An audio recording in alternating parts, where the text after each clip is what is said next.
गणेश शारदा चैव सद्गुरु सज्जनस्तथा आराध्य दैवतं गुह्यं सर्वं मे रघुनंदनः।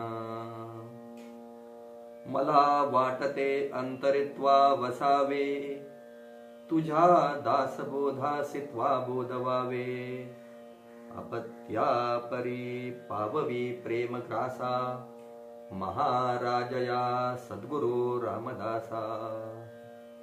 शुका सारिखे पूर्ण वैराग्य जाचे वसिष्ठा परी ज्ञान योगेश्वराचे। कवी वाल्मिका सारिखा मान्य ऐसा नमस्कार माझा सद्गुरु रामदासा। वागीशा यस्य वदने लक्ष्मीर्यस्य च वक्षसि यस्यास्ते हृदये संवित् तं नरसिंहमहं भजे। आज मार्गशीर्ष शुद्ध त्रयोदशीच्या दिवशी मासानां मार्गशीर्षोहम असं म्हणून ज्या मार्गशीर्ष मासाची महती भगवंतांनी स्वतःची विभूती म्हणून सांगितली, त्या मासामध्ये पुन्हा एकदा ग्रंथराज दासबोधाचा विचार करण्यासाठी यथामती आपल्या समोर या ठिकाणी आहे। आणि 12व्या दशकातला हा विषय त्याग निरूपण नामक समास, ज्याचा अगदी सुंदर अशा रीतीनं आपण सर्वांनी आता ज्योत्स्नाताईंच्या मुखातनं वाचन ऐकलं। विषय त्याग हा असा समास आहे की जो आपल्या निरंतर नेहमी लक्षात असतो असं एका बाजूने आपल्याला म्हणावं लागतं, आणि दुसऱ्या बाजूने असंही म्हणावं लागतं की हा आपल्या आठवणीत असला, स्मरणात असला, लक्षात असला तरी पाळणं तेवढाच कठीण असतं। आज या निमित्तानं आपल्यासारखे सर्व तपस्वी थोर लोक आपल्या मध्ये उपस्थित आहेत, त्या सगळ्यांच्या चरणी पुन्हा एकदा साष्टांग वंदन करतो आणि विषय त्याग या समासावरचं चिंतन यथामती आपल्या समोर मांडण्याचा प्रयत्न करतो। खरं तर विषय असा शब्द आहे की जो अगदी सगळ्यांच्या परिचयाचा असतो, सगळ्यांना सहज भावतो आणि सगळ्यांच्या सहज लक्षात असतो।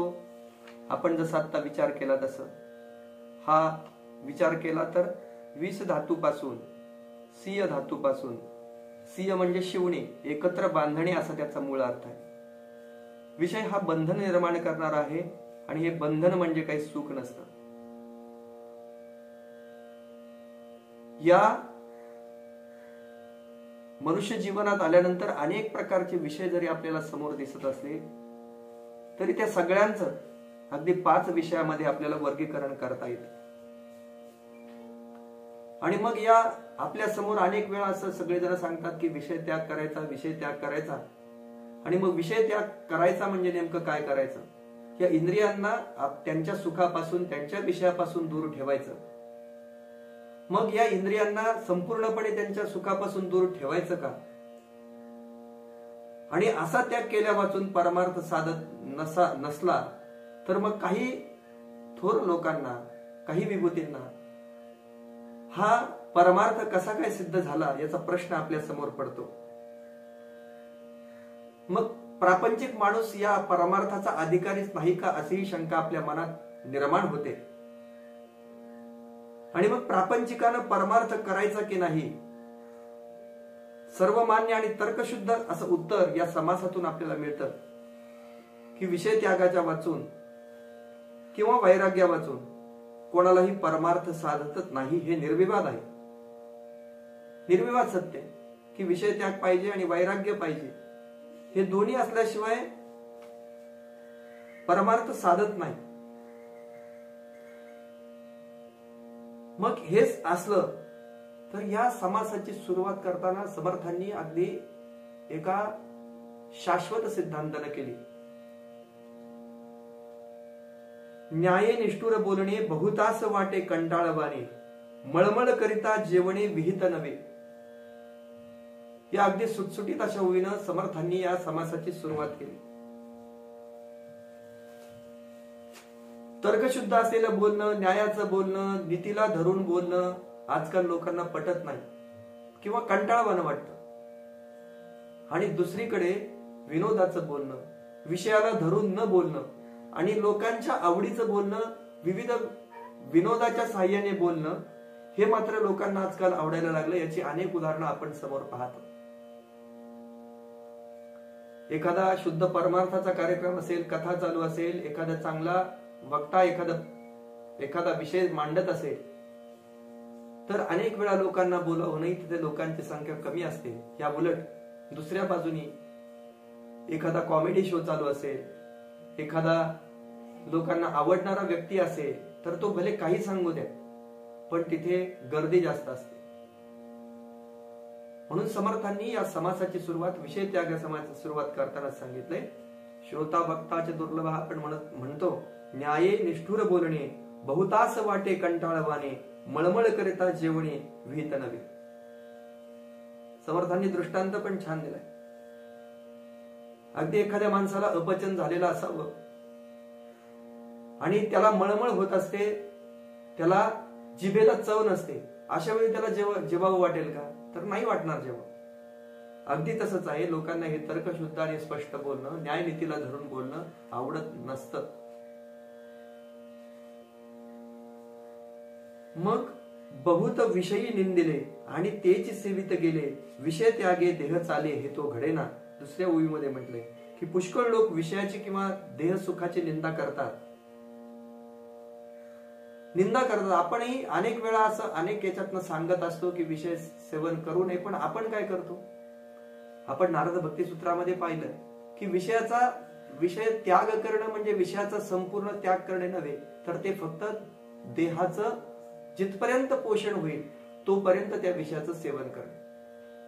इंद्रियाला सुख होईल, त्यातून आनंद मिळेल असं इथपर्यंत जाणं, इथपर्यंत तो विषय भोगणं, हे विषय सुखाचं सेवन झालं. पण परमार्थामध्ये जर माणसाला प्रवेश करायचा असेल तर त्या इंद्रियाचा विषय आपल्या देहधारणेपुरता मर्यादित ठेवावा लागतो. आहाराचा विषय जर घेतला आपण, आपल्या जिभेला काय गोष्ट आवडती याचा विचार न करता, मग लाडू पाहिजे की बासुंदी पाहिजे की गुलाबजाम पाहिजे याचा विचार न करता आमच्या देहाचं भरण होईल, देहाचं पोषण होईल इथपर्यंत कुठलाही आहार घ्यावा. आणि त्यापेक्षा जास्त जर आपण घ्यायला गेलो तर मग त्याला विषय सेवन करतो असं आपल्याला म्हणता येईल.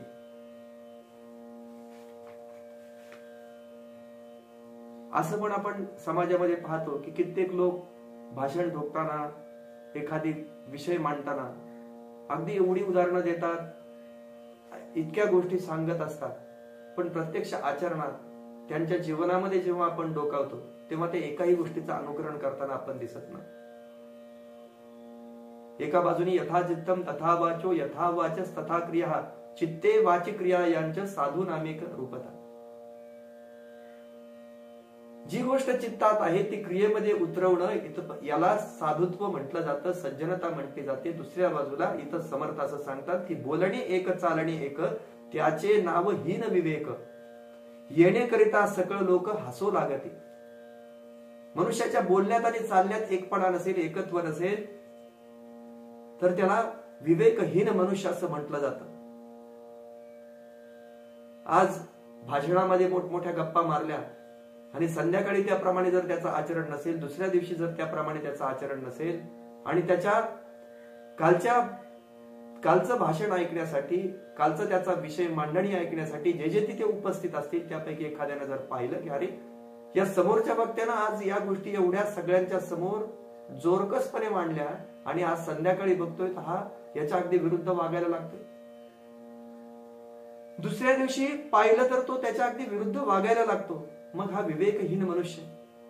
आपल्याला त्याची कुठल्याही प्रकारे त्याला काही सांगावं लागत नाही. लोक अगदी मनानं ठरवतात, नाही हा माणूस असा विवेकहीन आहे.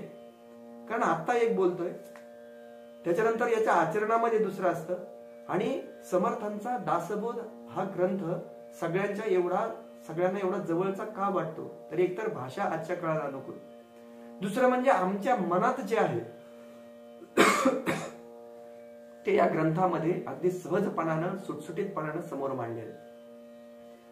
अगदी आपलं स्वतःच्या ज्या गोष्टी आहेत, आपल्या स्वतःला जाणवलेल्या ज्या गोष्टी किंवा आपल्यातले जे कॉन्ट्राडिक्शन्स आहेत ते आपल्याला समोर दिसतात. आणि म्हणून हा ग्रंथ मनाला अगदी भावतो. तो त्याप्रमाणे क्रिया करायला भाग पाडतो आणि सहजपणानं आम्हाला आचरण करायला सोपा असतो. तेवढाच तो लोकांच्या पुढे मांडणी करताना पण कठीण असतो. की आज विषय त्यागावर गप्पा मारल्या आणि दुसऱ्या दिवशी जाऊन विषय सेवन करायला लागलो तर निश्चितपणाने लोक आपल्याला तिथे बोट दाखवणार आपल्याकडे. आपल्या त्या बोलण्याला अर्थ राहणार नाही, त्याला अधिकार राहणार नाही. अशाच व्यक्तींच्या बोलण्याचा परिणाम समाज मनावर होतो, ज्यांचं आचरण आणि ज्यांच्या वागण्यात आचरण आणि शास्त्रामध्ये जे सांगतात ते बोलतात त्या बोलण्याप्रमाणे त्यांचं आचरण असतं, त्यांचा समाज मनावर प्रचंड प्रभाव असतो. दुसऱ्या बाजूने पाहायला गेलं तर जे बोलतात, गोष्टी जोरकसपणे मांडतात, वेगवेगळ्या नवनवीन टेक्नॉलॉजीच्या साहाय्याने प्रेझेंटेशन करतात, त्यांनी ते प्रेझेंटेशन कितीही चांगल्या रीतीनं केलं आणि त्यांच्या आचरणात जर तो विषय नसला तर त्यांचं बोलणं समाज मनाला भावत नाही. हे तेवढंच खरंय. म्हणून इथं समर्थ सांगतात की बोलणे एक चालणे एक, त्याचे नाव हीन विवेक, येणे करिता सकळ लोक हसू लागती. लोकांच्या हसण्याचा विषय आपण होऊ नये असं वाटत असेल तर आपल्या बोलण्यात आणि चालण्यात एकत्व असतं पाहिजे. बोले तैसा चाले त्याची वंदावी पावलं असं आपण नेहमी म्हणतो.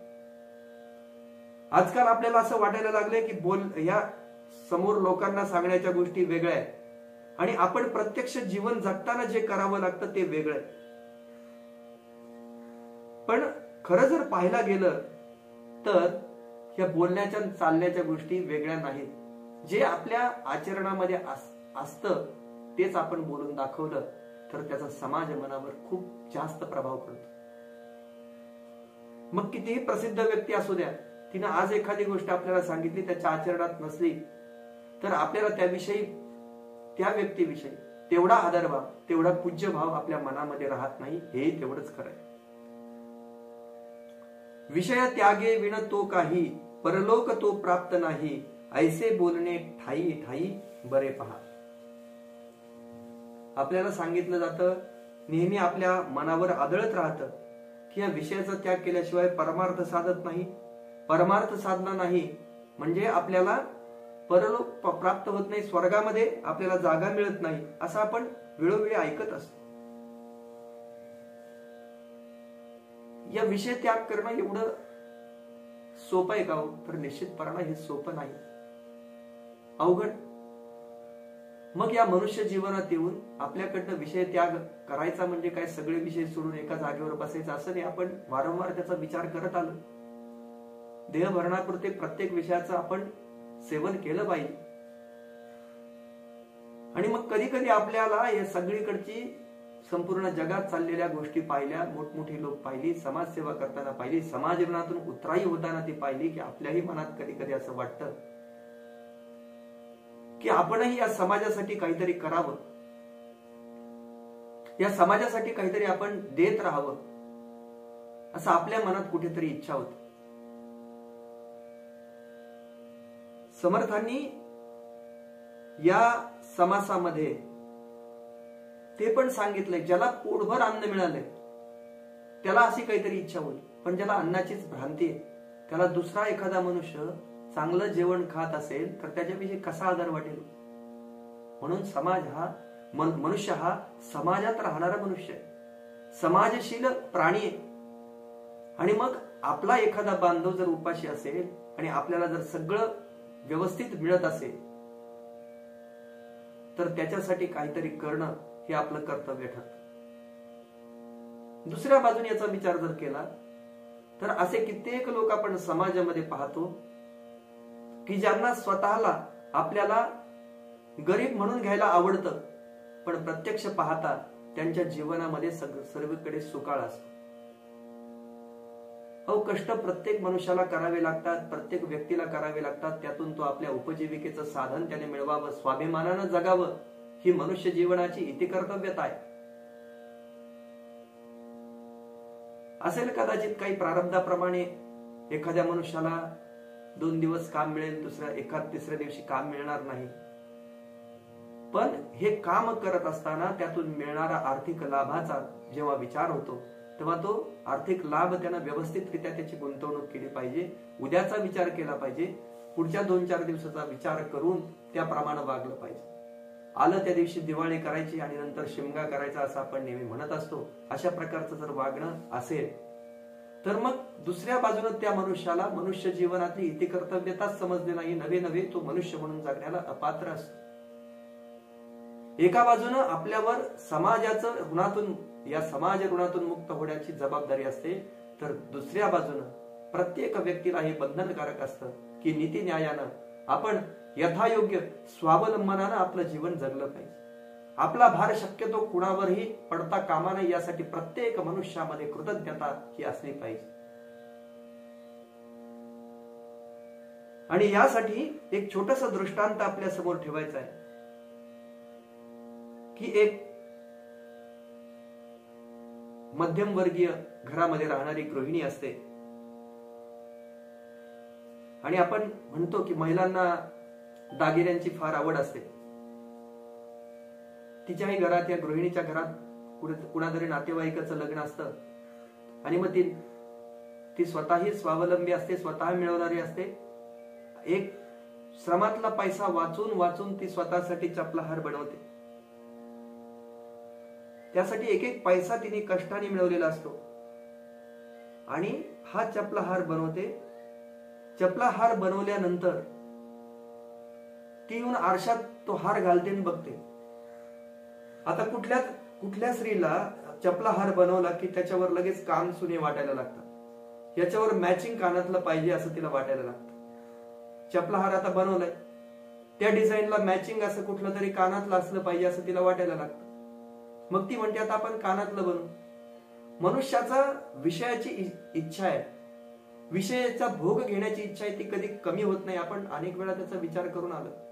अगदी इंद्रपदापर्यंत पोहोचला तरी ब्रह्मपदाची अपेक्षा असते, ब्रह्माला शिवपदाची, शिवाला विष्णुपदाची अपेक्षा असते. याचा आपण विचार अनेक वेळा करून आलो. तसं त्या स्त्रीला साहजिकरित्या असं वाटायला लागतं की नाही, आता चपलाहार झालाय ना चांगला आपल्याला, तर याच्यावर जी डिझाईन आहे त्याच डिझाईनचे कानातले आपल्याकडे असते पाहिजे. म्हणून ती मॅचिंग कानातलं घ्यायला जाते. पण एका बाजूने तिला असं वाटायला लागतं की मनुष्याचा स्वभाव असा आहे की एखादी गोष्ट घेतली, ती पूर्णत्वाला आली की तेवढ्यापुरताच माणसाला आनंद होतो. त्याच्यानंतर लगेच काहीतरी कमतरता आहे असं वाटायला लागतं की माणूस ती पूर्ण करायला जातो. ती पूर्ण केल्यानंतर परत थोडा काळ आनंद टिकतो मनुष्याचा, पुन्हा काहीतरी कमतरता आहे असं वाटायला लागतं, परत ती गोष्टीच्या पूर्णतेमागे माणूस धावायला लागतो. असं मनुष्य जीवन हे धावाधाव करायला लावणारं जीवन आहे. मग असं करत करत तिला सगळ्या गोष्टीने स्वकष्टानं अर्जित केल्या. क्रॉकरी, गाडी मिळवली, दागिने वेगवेगळे घेतले, साड्या घेतल्या, अशा सगळ्या गोष्टी तिने केल्या. पण तरीही तिला आनंद तेवढ्या पुरता व्हायचा आणि नंतर पुन्हा काही दिवसांनी पुढे काहीतरी मिळवावं अशी इच्छा व्हायची. मध्यंतरी तिच्या कानावर वेगवेगळ्या इन्फोसिसचे नारायण मूर्ती आहेत, त्यांच्या संस्थेमार्फत कसं समाजसेवा केली जाते, नाना पाटेकरांच्या संस्थेमार्फत कशी समाजसेवा केली जाते, याच्या गोष्टी तिच्या कानावर ऐकायला येतात. आणि मग आपलं सगळं पूर्ण झाल्यानंतर आपणही समाजासाठी काहीतरी करावं ही भावना त्या स्त्रीच्या मनामध्ये निर्माण होते. आणि मग आपण काय करावं बरं? तेवढ्यात तिला समोर एक वाक्य नाना पाटेकरांनी म्हटलेलं की देवानं आपल्याला 2 हात दिले, त्या 2 हाताच्या ओंजळीत बसेल एवढं आपण मिळवावं, जेवढं त्याच्यात मावेल एवढं आपण मिळवावं आणि ते खाली सांडायला लागण्याच्या अगोदर, मातीमोल होण्याच्या अगोदर ते लोकांमध्ये वाटून टाकावं. आपण आपल्या मुठीमध्ये एखादा प्रसाद आला, एखादी गोष्ट आली, तर आपण मुठभर घेतली, दोन्ही हाताची ओंजळ करून ते घेतली, तर काही वेळानं ती सांडायला लागते. मग आपण काय करतो की आपण घेतलेली वस्तू सांडायला लागली की आपण कोणाला तरी आपल्या माणसाला, घे रे तुला, घे ग तुला, आपल्या मैत्रिणीला देतो, मित्राला देतो, भावाला देतो. एवढं सगळं करूनही जर अजून आपल्याकडे यायला लागलं तर आपण ती लोकांमध्ये वाटायला लागतो. हा आपला सहज स्वभाव. अगदी प्रसादाचं बघा, काल्याच्या कीर्तनाच्या वेळेस आपण तिथे बसल्यानंतर, समोर असू द्या, तिथे बसल्यानंतर तो जेव्हा तो काल्याचा हंडा फोडला जातो तेव्हा समोर आपण जर ओंजळ करून उभे राहिलो तर आपल्याला अनेक लोक मागतात, मला प्रसाद द्यावा. आपणही, आपला ओंजळ भरलेले असते, आपणही लोकांना तो वाटतो प्रसाद. याचा अर्थ असा की जेव्हा आपल्याकडे भरपूर असतं तेव्हा आपण लोकांना वाटायला लागतो. तशी ती स्त्री आपल्याकडचं काहीतरी द्यावं, असं समाजासाठी काहीतरी करावं, पण करावं काय, असाच प्रश्न अनेकांपुढे, आपल्यासारख्या अनेकांपुढे पडतो की आपण करणार कितीच, याच्यातून आपल्याला काय साध्य होणार. पण एखादी गोष्ट आपण करायची ठरवली की ती नित्य नियमानं करत गेलो तर त्या गोष्टीचं महत्व, अगदी छोटीशी गोष्ट असली तरी ती कशी आपल्याला समाजासाठी काम करण्याची प्रेरणा देते, याच्यासाठी हा दृष्टांत आहे. अगदी ती स्त्री रस्त्यावर जाते, तिच्या मनात विचार असतो की आपण काय करावं बरं समाजासाठी. या विचारात ती घडलेली असते. तेवढ्यात रस्त्यात एक छोटासा मुलगा एक फुग्यांची 10-15 फुगे घेऊन चाललेला असतो. तो म्हणतो, अहो ताई, फुगा घ्या की, हा आज माझी काहीच विक्री झाली नाही आणि बघा खूप वर जातोय, बघा हा फुगा, याच्यात हेलियम भरलेलं आहे, हा फुगा खूप वर जातो आकाशात, घ्या, माझा एकही विकला नाही, आज घ्या, एक तरी फुगा घ्या माझा. त्या बाईला त्याची दया येते आणि ती त्याच्याकडनं ते 6 फुगे विकत घेते. तो खूप खुश होतो आणि सांगायला लागतो, तुम्हाला कशालाही फुगे लागले पुढे, इथून पुढे, तर मला ते फुगे तुम्ही मागत जा, मी इथेच याच जागेवर मी नेहमी असतो. ती बाई पण आता विचार करते की मी फुगे तर घेतलेत, या मुलाच्या समाधानासाठी घेतले. त्याच्या चेहऱ्यावरचा आनंद पाहून तिला खूप धन्यता वाटते. चला, एका गरजू माणसाकडनं आपण विकत घेतलं. आणि तो फुगा, ती 6 फुगे करायचं काय, मग घरी आल्यावर आपल्या कामवालीच्या मुलाला देते. तो मुलगा आनंदाने उड्या मारायला लागतो. त्याला इतका आनंद होतो फुगा पाहिल्यानंतर, तो त्याच्या आईला जाऊन मिठी मारतो. नंतर एका शेजारी बसलेल्या, रस्त्यात प्रवास करत असणाऱ्या एका शेजारी बसलेल्या छोट्या मुलीला ते फुगा देते. ती मुलगी पण एवढी खुश होते, प्रसन्न होते आणि ती पण खेळायला लागते गाडीमध्ये तिथे. त्या बाईला आनंद होतो, चला 2 फुगे तर आपले कारणे लागले. आल्यानंतर तिच्या ऑफिस जिथे असतं त्या ऑफिसच्या दारावरती एक फुगा लावते. त्या फुग्याकडे बघून बघून येणारे लोक सगळा विचार करायला लागतात की आज निश्चितपणानं कोणाचा तरी वाढदिवस आहे म्हणूनच फुगा लावलाय. ते एकमेकांशी जास्त, नेहमीपेक्षा जास्त बोलायला लागतात, त्यांच्यातला संवाद वाढतो. नंतर काही फुगे त्या 3 फुगे असे वाटप झाल्यानंतर 2 फुगे ती अनाथ आश्रमात पाठवते तिथल्या मुलांसाठी. तिथल्या मुलांनाही फार आनंद होतो. शेवटचा फुगा ती एका मोठ्या गाडीतून आलेल्या सुटाबुटातल्या व्यक्तीला देते. ते पण हसून थँक्यू म्हणतात. घरी आल्यानंतर ती गृहिणी विचार करायला लागते की 6 फुगे मी घेतले, पहिल्यांदा फुगे विकणाऱ्या मुलाच्या चेहऱ्यावरचं हसू मी पाहिलं, भांडेवालीच्या मुलाला दिल्यानंतर त्याच्यातला भरलेला आनंद मी पाहिला, त्या गाडीत माझ्या शेजारी बसलेल्या बाईच्या मांडीवरच्या मुलीला मी जेव्हा फुगा दिला तेव्हा तिच्या चेहऱ्यावरचा आनंद गगनात मावेनासा होतो. आणि जेव्हा अनाथ आश्रमामध्ये मी 2 फुगे पाठवते तर तिथली मुलं एवढी खुश होतात. ऑफिसमध्ये लावल्यानंतर लोकांमधला संवाद वाढायला लागतो. कोणाचा वाढदिवस आहे, कोणाचा वाढदिवस आहे म्हणून संवाद वाढायला लागतो. आणि एका अगदी श्रीमंत, प्रचंड श्रीमंत अशा व्यक्तीला जरी मी तो फुगा दिला तरी ती थँक्यू म्हणते, तिच्या चेहऱ्यावर हास्य येतं. हे 6 वेगवेगळे प्रकार ती करून पाहते. प्रत्येकाच्या चेहऱ्यावर त्या एका छोट्याशा फुग्याच्या साहाय्याने तिला हसू आणण्याचा प्रयत्न असतो. आणि काही दिवसानंतर मग तिला ते व्यसनच लागतं. व्यसन म्हणण्यापेक्षा एखादी गोष्ट चांगली पुन्हा पुन्हा आपण करायला लागलो, त्या मुलाला मदत करण्याच्या उद्देशाने ती नेहमी त्याच्याकडनं फुगे घ्यायला लागते. त्या फुग्यांची संख्या वाढवते, वेगवेगळ्या ठिकाणी फुगे पाठवायला सुरुवात करते. अनाथ आश्रमामध्ये भरपूर फुगे पाठवते, काही हॉस्पिटलमध्ये ती पाठवायला लागते, वृद्धाश्रमात फुगे पाठवायला लागते, वेगवेगळ्या ठिकाणी फुगे पाठवायला लागते.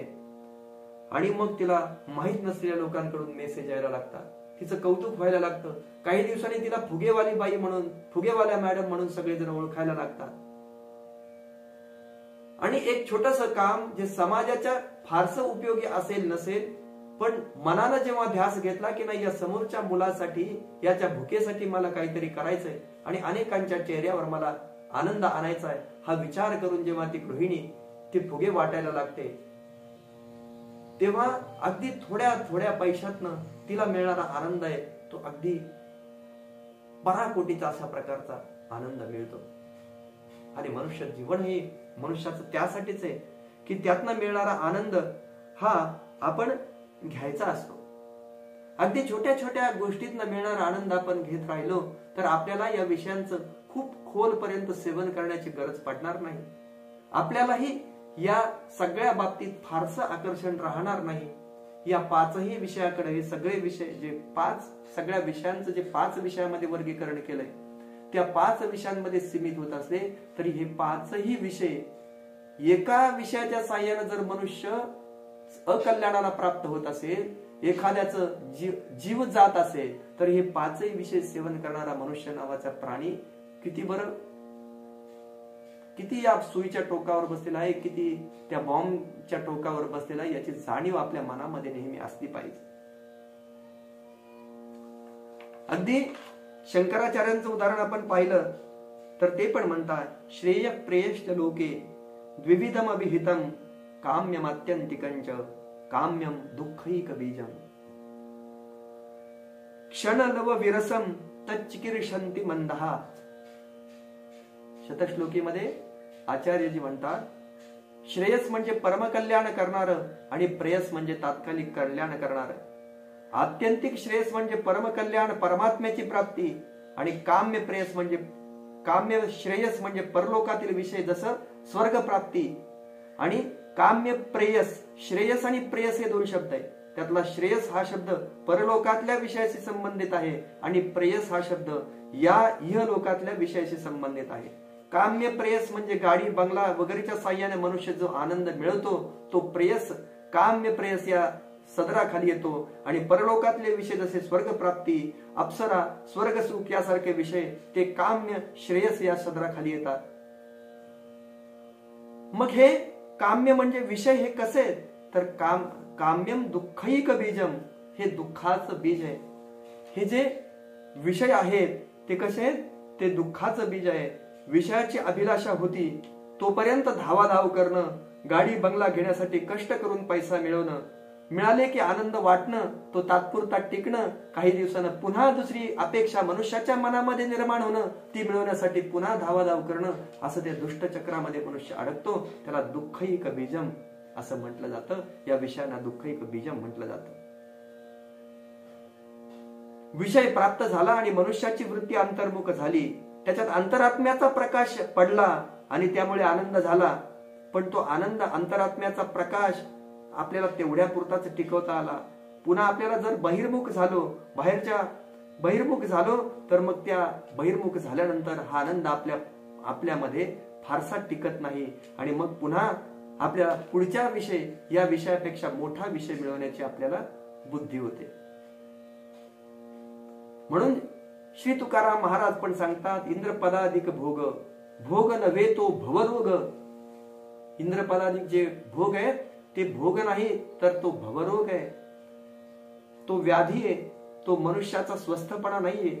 ब्रह्माधिक पदे दुःखाची गिराणी, अशा अनेक यांनी श्री तुकाराम महाराजांनी सुद्धा या विषयांचा त्याग करण्याचा संदेश दिलेला आहे. आपणही आपल्या जीवनामध्ये आपण सगळीकडे बघत असताना अशी अनेक माणसं पाहतो की जे केवळ आजच्या दृष्टीने विचार करतात आणि केवळ विषय सुखाच्या दृष्टीने विचार करतात, केवळ अर्थप्राप्तीच्या दृष्टीने विचार करतात, त्यांच्या जीवनामध्ये परमोच्च कल्याण म्हणजे अर्थप्राप्ती एवढंच असतं, तेवढ्या पुरतेच ते सीमित असतात.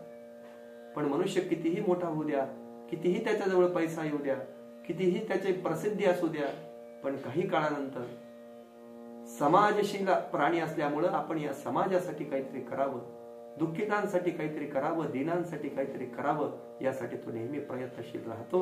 आणि तेच खरं त्याच्यातलं मनुष्यत्व आहे.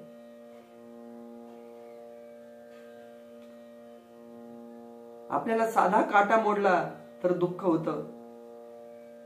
एक छोटासा काटा मोडू दे आपल्याला लगेच दुःख होतं.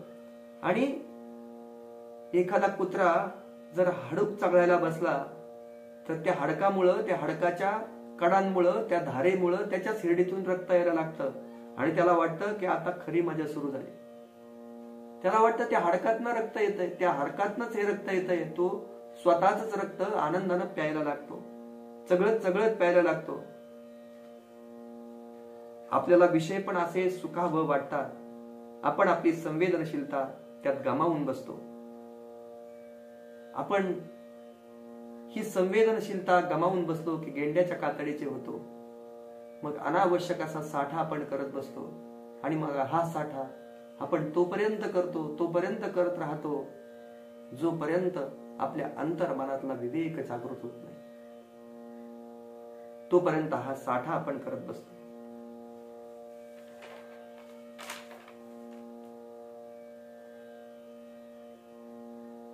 जर मनुष्यानं हिरव्या मिरच्यांचा ठेचा खाल्ला, ठेचा खायला घेतला, ठेचा खायला घेतल्यानंतर तो खूप गोड लागतो. हिरव्या मिरच्यांचा ठेचा गोड लागेल का? गोड म्हणजे त्याला तिखट चव लागते, तिखट त्याला आवडते आणि मग तो भरपूर ठेचा खायला लागतो. त्याच्या सगळ्या नाकावर घाम येतो, नाकातनं हळूहळू स्राव सुरू होतो, पण तरीही तो हा ठेचा खातो. का? मला आवडतो. कित्येक लोकांचं म्हणणं असतं मला लोणचं आवडतं, ठेचा आवडतो, ठेच्याशिवाय आपल्याला काही जेवण जात नाही. अभिमानानं सांगतात लोक. सगळीकडून घाम येतो पण शेवटी हा ठेचा खातच राहतो. जेव्हा त्याला डॉक्टर सांगतात की अरे तुला ब्लड प्रेशर झालंय, तुला अॅथेरोस्क्लेरोसिस झालंय, तुझ्या रक्तवाहिनी अरुंद झाल्या, तू ठेच्यामध्ये तेल घेऊ नको, मग तो म्हणतो आपल्याला तेलाशिवाय नाही जमत पोठेच, काही होऊ द्या, पण तो खातो. मग काही दिवसानं त्याला त्या ठेच्याचा त्याग करण्याची वेळ येते. म्हणून कुठलीही गोष्ट अतिप्रमाणात करायला गेलो, एखादा विषय अतिप्रमाणात सेवन करायला गेलो तर त्याचा निश्चितपणाने मनुष्याला कंटाळा येतोच.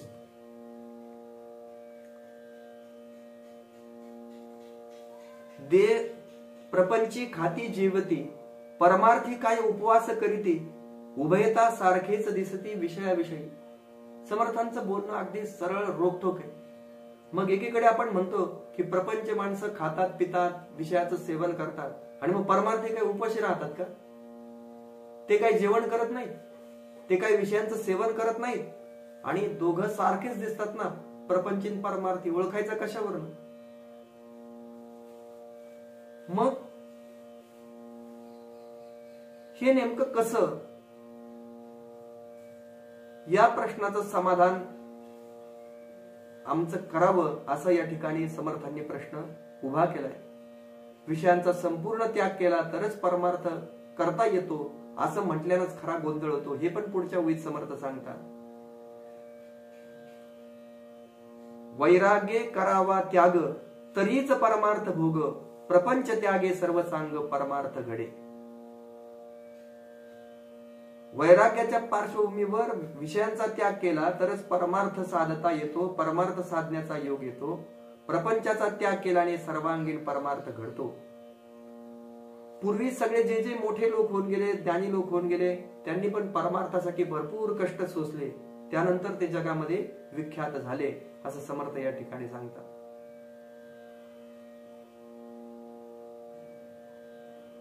मग याच्यासाठी एक छोटासा दृष्टांत आपल्या शास्त्रामध्ये अनेक वेळा आलाय, आपणही अनेक ठिकाणी अनेक वेळा ऐकला असेल.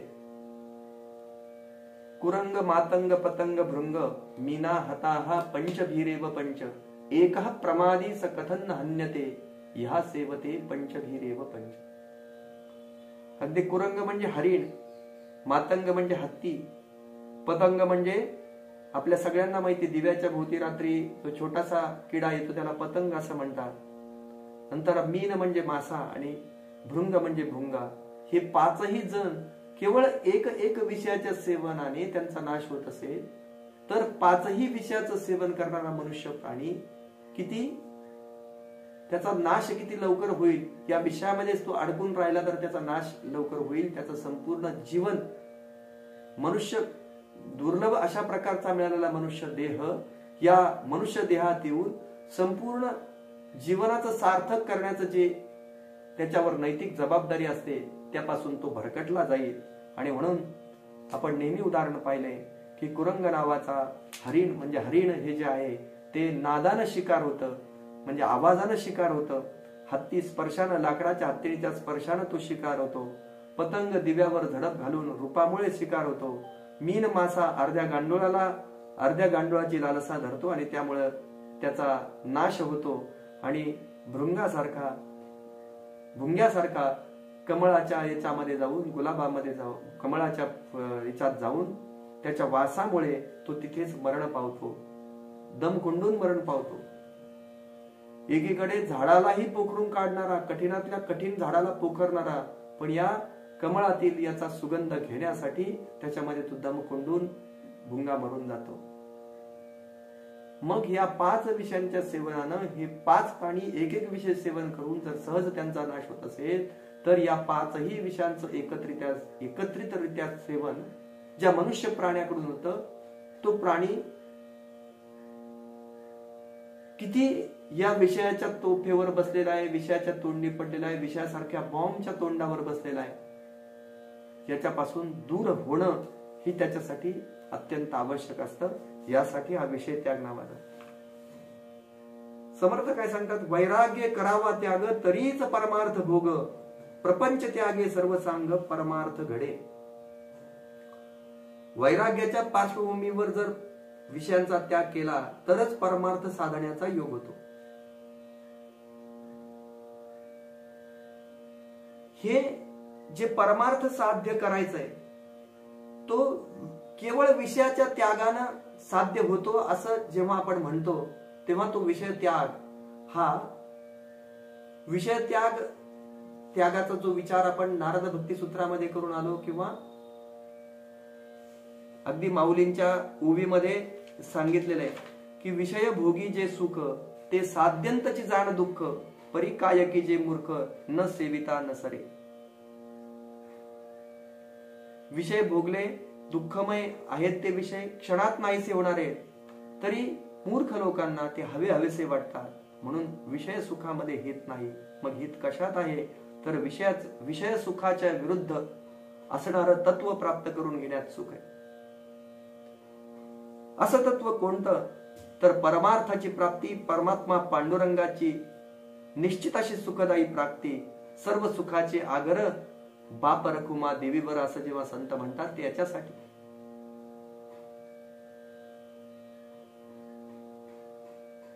काही जणांना हे सेवेतून तत्व प्राप्त होत असेल, काहींना सीमित विषय त्यागातून हे तत्व प्राप्त होत असेल, काहींना देश सेवेतून हे तत्व प्राप्त होत असेल, काहींना भगवंताच्या भजनातून हे तत्व प्राप्त होत असेल. हे तत्व प्राप्त करण्याचे अनेक मार्ग आहेत. माझाच मार्ग खरा असं कुणीही सांगू शकत नाही. कुणी सेवेतनं प्राप्त करेल, कुणी देश सेवेतनं करेल, कुणी दीन दलितांच्या उद्धरणातनं करेल, कुणी आमच्या वेदामध्ये जे ज्ञान सांगितले त्या मार्गाने जाऊन हे तत्व प्राप्त करेल, कुणी भजनातनं करेल, कुणी नामस्मरणातनं करेल. अशा अनेक मार्गाने या तत्वापर्यंत जाता येतं.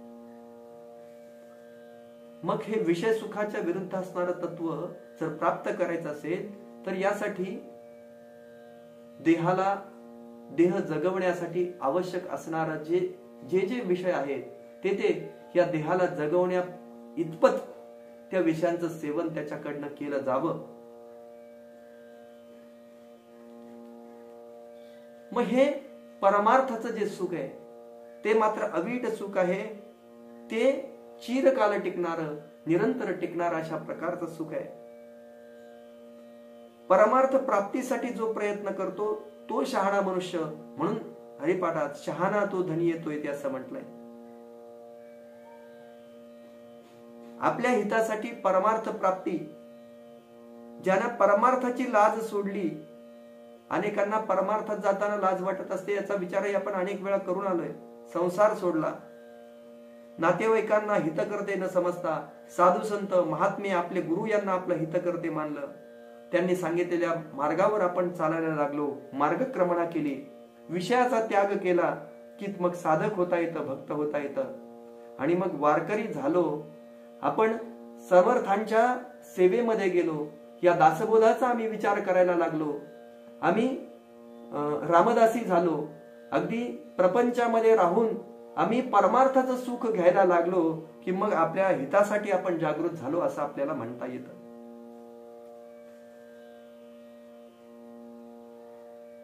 मग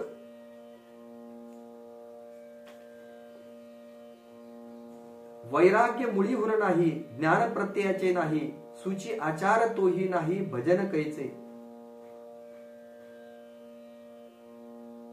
ज्या लोकांच्या अंगी खरे वैराग्य नाही, स्वतःच्या अनुभवाचं ज्ञान नाही, त्यांचा आचारही शुद्ध नाही, भजन पूजन नाही, अशा प्रकारची माणसं समाजामध्ये आपण सज्जन म्हणून मिरवताना पाहतो. आणि जे याच्या अगोदरच्या काळातही आपण पाहत आलो, इथून पुढे पाहत राहणार आहोत आणि आत्ताही सध्या काळातही आपण हे पाहत आहोत. खरं पाहिलं तर त्यांचा सज्जनपणा काल्पनिक असतो, याची आपल्या सगळ्यांनाही कल्पना असते, पण केवळ आपले बाकी इतर सगळेजण जात आहेत म्हणून आपणही अनेक वेळा अशा कार्यक्रमांना हजेरी लावत असतो. मग आपले आजपर्यंतचं आयुष्य वाया गेलं असा अनुताप न होणे हे त्या माणसाचं महापापच समजावं.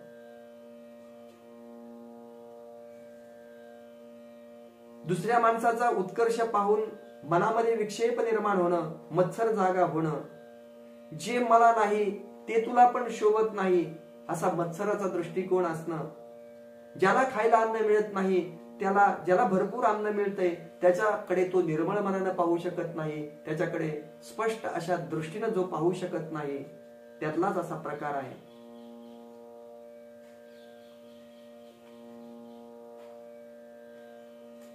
आणि सगळ्यात मोठं तत्व याच्यात जर कोणतं सांगितलं असेल ना समर्थांनी, जे विचारापासून चेवले, जे आचारापासून भ्रष्टले, विवेक करू विसरले विषय लोभी. जी माणसं उच्च विचारापासून खाली घसरलेली असतात, जी आचारानं भ्रष्ट असतात, आणि जी माणसं विषयाच्या लोभामुळं आत्मानात्म विचार करू शकत नाहीत, सारासाराचा त्यांना विचार पडतो, त्यांना भजन पूजन आवडत नाही, त्यांच्या हातून कधी पुरस्चरणही घडत नाही, कारण संत सज्जनांशी त्यांचं जमत नाही. त्यांना खऱ्या सज्जन माणसाचा तिटकारा येतो, त्याला वाटतं मी करतो तेच खरं. त्याच्या समोर जर अशी सज्जन माणसं आली, त्याच्या समोर व्यवस्थित दिनचर्या पाळणारे मनुष्य आला, व्यवस्थित दासबोधाच्या शिकवणीप्रमाणे जगणारा मनुष्य आला, तर त्या मनुष्याला तो आवडत नाही, त्या मनुष्याचं त्याच्याशी जमत नाही. दुसरा जर नियम पाळत असला, दुसरा मनुष्य चांगले नियम पाळत असला, तर हा म्हणतो अरे जीवनात आलाय ना मनुष्य, जीवनात सगळं करावं, सगळं खावं, सगळ्या गोष्टीचा आनंद घ्यावा, कारण त्याला सहन होत नसतं. यानं पहिल्यापासून आयुष्यभर आज 50 वर्षांनी काही खाल्लं नाही आणि आपल्या एवढ्या म्हणण्याने हा आज खायला लागणार आहे का? आपण जनरल व्यवहारामध्ये ही उदाहरणं बघतो की एखादा मनुष्य जर त्याच्या आयुष्यामध्ये त्यानं कुठलेच आचार विचाराचे नियम पाळले नसतील आणि एखादा आचार संपन्न मनुष्य त्याच्याकडे मित्र असला, तर ते सहज बोलता बोलता, मित्र म्हणजे सहज बोलता बोलता एकमेकांजवळ आले की बोलता बोलता अरे काय काय पाळतो रे तू वेगवेगळ्या गोष्टी, सगळं यावं, सगळ्या आपण मनुष्य जीवनात आलोय, आनंद घ्यावा, सगळ्या गोष्टी कराव्या, कशाचं काही निषिद्ध नाही, काही नाही, काही. हे जे त्याचं बोलणं असतं ते फक्त आपल्यासारखं समोरच्या व्यक्तीनं वागावं म्हणून असतं. तिथं आपल्याकडे विवेक असला पाहिजे. आजकाल तरुण पिढी व्यसनाधीन होण्याची जी त्यांची मानसिकता आहे, तरुणांची जी मानसिकता आहे ती याचमुळे की नाही मैत्री कशामुळे होते, नाही मी त्या 2 लोकांमध्ये जाऊन बसलो की त्यामुळेच मैत्री होणार, मुळीच आवश्यकता नाही. तुमच्या विचारामुळे, तुमच्या आचारामुळे, तुमच्या स्वभावामुळे मैत्री व्हायची असेल तर होईल, नाहीतर नाही झाली तरी हरकत नाही, असा आपला बाणा पाहिजे. केवळ सगळ्यांशी संपर्क आला पाहिजे म्हणून त्यांच्यासारखं वागणं म्हणजे जीवन नव्हे, तर आपल्यासारखं इतरांना वागायला भाग पाडणं म्हणजे खरं जीवन.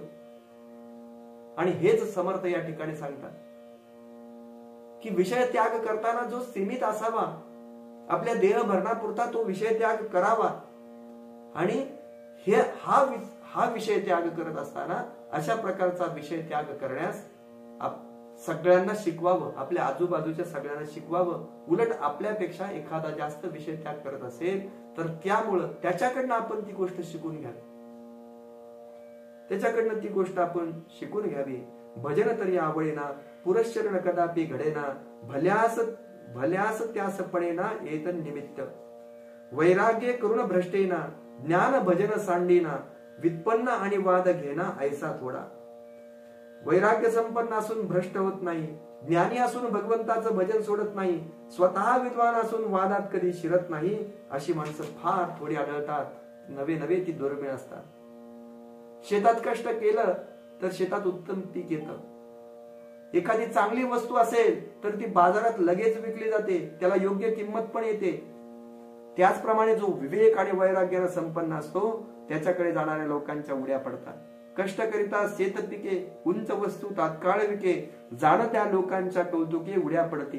जाणत्या लोकांचं कौतुक करण्यासाठी सगळा समाज उमडून पडतो, त्याला दुसरं वेगळं काही करावं लागत नाही. येरते अवघेची मंदले, दुराशेने खोटे झाले, कान कोंडे ज्ञान केले भ्रष्टाचारे. हे ज्यांच्यापाशी नसते ते लोक निस्तेजपणे मागे पडतात. मनात आशा वागवल्यानं ते खोटे पडतात. वैराग्य भ्रष्ट झाल्यामुळे त्यांचं ज्ञान मिंद बनतं आणि कानकोंडे होते. आणि शेवटच्या काही ओळीमध्ये समर्थ या विषय त्याग समाजात वैराग्य आणि त्यागाचं मर्म सांगतात. सकळ काही करता देव, नाही प्रकृतीचा ठाव, विवेकाचा अभिप्राव, विवेक जाणती. समर्थ सांगतात मर्यादा सोडून चालणारे, नंतर प्रमाणाबाहेर जाणारे देहसुख सोडावं. शरीराचं धारण करण्यास आवश्यक आहे तेवढंच देहसुख सेवावं. विषय त्यागाची लक्षणं अशी आहे की ओळखून असावं. जे काही घडते त्याचा करता ईश्वर आहे. प्रकृतीच्या पसाऱ्याला खरं अस्तित्व नाही असा निश्चय अंतर्यामी स्थिर होणं हा विवेक आहे. हा जो प्रकृतीचा पसारा आपण बाह्य जगताचा पाहतो त्याला काही अस्तित्व नाही, हे सगळं काही जे घडतं ते ईश्वराच्या इच्छेनं घडतं असा निश्चित विवेक मनुष्याच्या मनामध्ये असला पाहिजे. सगळ्या प्रसंगामध्ये येणाऱ्या प्रसंगाला तोंड देण्याचं शौर्य जो दाखवतो त्याला लहान मोठे सगळेजण शूर समजायला लागतात. जो खरे कष्ट करणारा माणूस आहे तो अंगचोर आहे, कष्ट करणारा आहे. आणि जो अंगचोर आहे त्या दोघांची कधी बरोबरी होत नाही. एका बाजूने खरं कष्ट करून घाम गाळून शेत पिकवणारा शेतकरी आणि दुसऱ्या बाजूने केवळ बांधाची सरकारसारखी करून कुठेतरी मिळणाऱ्या शेतकऱ्यांना मिळणाऱ्या विम्यावर अवलंबून असणारा शेतकरी, म्हणणारा नावाचा शेतकरी, या दोन्ही लोकांमध्ये खूप फरक आहे. दोघांची बरोबरी करता येत नाही. कशाचा त्याग करावा आणि कशाचा त्याग करू नये हे जो शुद्ध तर्काने जाणतो आणि आपण जसे बोलतो तसे वागण्याचं जो धाडस करतो, तसं जाणण्याचं जो जाणतो, तो पिंड ब्रह्मांडाची रचना पण यथार्थ रीतीने जाणतो. ऐसा सर्व जाणता उत्तम लक्षणी पुरता, तयाचेनी सार्थकता सहजची होय. असं सर्व जाणणारा असून जो उत्तम गुणांनी पूर्ण आहे त्याच्या संगतीनं आपल्या आयुष्याचं सार्थक होतं. आणि अशा प्रकारे या विषय त्याग समासामध्ये समर्थांनी विषयाचा त्याग कसा असावा, विषय त्याग म्हणजे काय, नंतर मानवी जीवन यशस्वी होण्यासाठी ज्या वैराग्याची नितांत आवश्यकता आहे, ते मोठे कार्य सिद्ध होण्यासाठी जे वैराग्य पाहिजे तो वैराग्य म्हणजे परमार्थाचा प्राण आहे, हे पण याच्यामध्ये सांगितलंय. आणि अगदी शेवटी या वैराग्याचा आणि त्यागाचं मर्म सांगून या समासाचा समारोप केला. खरं पाहता सुरुवातीला आपण जर पाहायला गेलं तर याच्या अगोदरचा येणारा समास जो आहे तो सृष्टी क्रम निरूपणाचा समास आहे.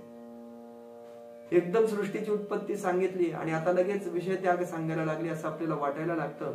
पण या सृष्टी निरूपण क्रम समासामध्ये शेवटच्या 2 ओव्या जर आपण पाहिल्या, शेवटचे 2 समासातले पाहिले की पुस्तक ज्ञाने निश्चय धरणे, तरी गुरु कासया करणे, या कारणे विवरणे आपुल्या प्रत्यय. जर अनुभवा वाचून परमात्मा स्वरूपाचा निश्चय होत असता तर सद्गुरू करण्याची काय आवश्यकता होती? आपण पुस्तकं वाचून घरीच बऱ्याच गोष्टी शिकलो असतो. पण अनेक वेळा आपल्याला ते तत्व पुस्तक वाचून समजत नाही, ते एखाद्याकडून समजून घ्यावं लागतं, त्यावेळेसच ते आपल्याला समजतं. मग आपल्याला गुरु करण्याची आवश्यकताच त्यासाठी असते की गुरुनी एकदा आपल्याला एखादी गोष्ट समजून सांगितली, अनेक वेळा आपल्या वाचनात ती आलेली असू द्या, पण गुरुमुखातनं ती गोष्ट आपल्याकडे पोहोचली तर आपल्याला ती अधिक स्पष्टतेने आपल्या अंतरात्म्यापर्यंत पोहोचली. ये हृदयचे ते हृदय घालणे जे आहे ते म्हणतो, ते जसेच्या तसं घालणं हे केवळ गुरुमुळेच शक्य होतं. आणि म्हणून या ठिकाणी या सृष्टी निरूपण समासामध्ये या ठिकाणी गुरुची आवश्यकता या ठिकाणी सांगितली. आणि जो बहुतांच्या बोले लागला तो नेमस्त जाणावा बुडाला, एक साहेब नसता कुणाला मुशारा मागावा, हे तत्व पण सांगितलं. जो अनेकांच्या नादी लागतो तो खात्रीने बुडतो. आज जाऊन एका जणाच्या विचाराने प्रभावित झाला, दुसऱ्यांदा जाऊन आज कार्ल मार्क्सचे विचार आवडायला लागले, दुसऱ्या दिवशी गेला नाही आज विवेकानंदांचे विचार आवडतात, तिसऱ्या दिवशी गेला नाही आज कोणाचे त्या सॉक्रेटिसचे विचार आवडायला लागले. असं जो करतो वेगवेगळे पुस्तकं वाचून तेव्हा त्याच्या पुरता तो तेवढ्या पुरता त्या माणसाच्या मनुष्याचा यानी तो व्यक्तिमत्वानं तो भारावून जातो. असा मनुष्य अनेकांच्या नादी लागणारा होतो आणि तो खात्रीनं बुडतो. आपल्या मनाची आपल्या अंतरात्म्यामध्ये काही तत्व ही अगोदरपासून फिट असली पाहिजे. आमच्या सद्गुरूंनी जे सांगितलंय, आम्हाला पूर्व परंपरेनं जे आलंय त्यांच्यावर आमचा विश्वास असला पाहिजे, आमची श्रद्धा असली पाहिजे. आणि मग आम्ही आमच्या सद्गुरूंनी सांगितलेल्या मार्गावर जसं चालत जाऊ, त्याचा ज्याला आपण एकच मालक असं म्हणू, एकच ज्याच्यावर आम्ही श्रद्धा ठेवतो त्या भगवंतावर, त्या भगवंत असं म्हणूया, सद्गुरू असो म्हणूया, कुणी असो द्या, ज्याला एक मालक आहे तो त्याच्या जीवनामध्ये यशस्वी होतो. पण ज्याला अनेक मालक आहे तो कुणाच्याच एका मार्गाने जाऊ शकत नाही. त्याला नेहमी तो संभ्रमात राहतो, नेहमी तो कुठं जावं, इकडं करू की तिकडं करू, अशा अज्ञानामध्ये, अशा अज्ञानाच्या अंधकारामध्ये तो नेहमी हरवला जातो. त्याच्या मनाचा कधीही निश्चय होत नाही.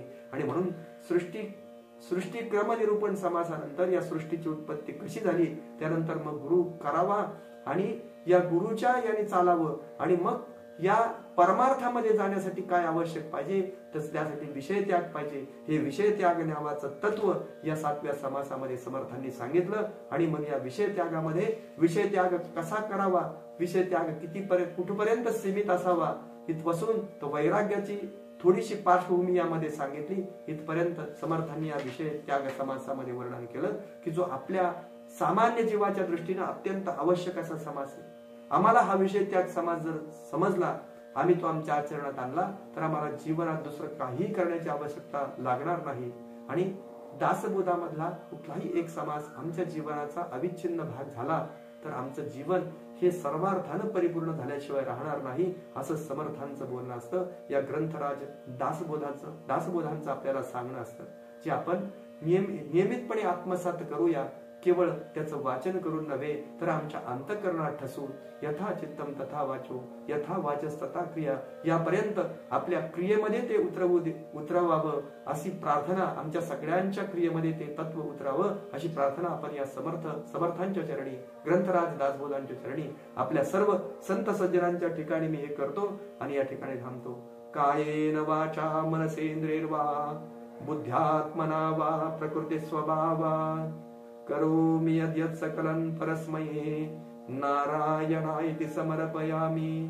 अच्युतं केशवं रामनारायणं कृष्णदामोदरं वासुदेवं हरिं श्रीधरं माधवं गोपिका वल्लभं जानकी नायकं रामचन्द्रं भजे. हरे राम राम राम हरे हरे, हरे कृष्ण कृष्ण कृष्ण हरे हरे. जय जय रघुवीर समर्थ.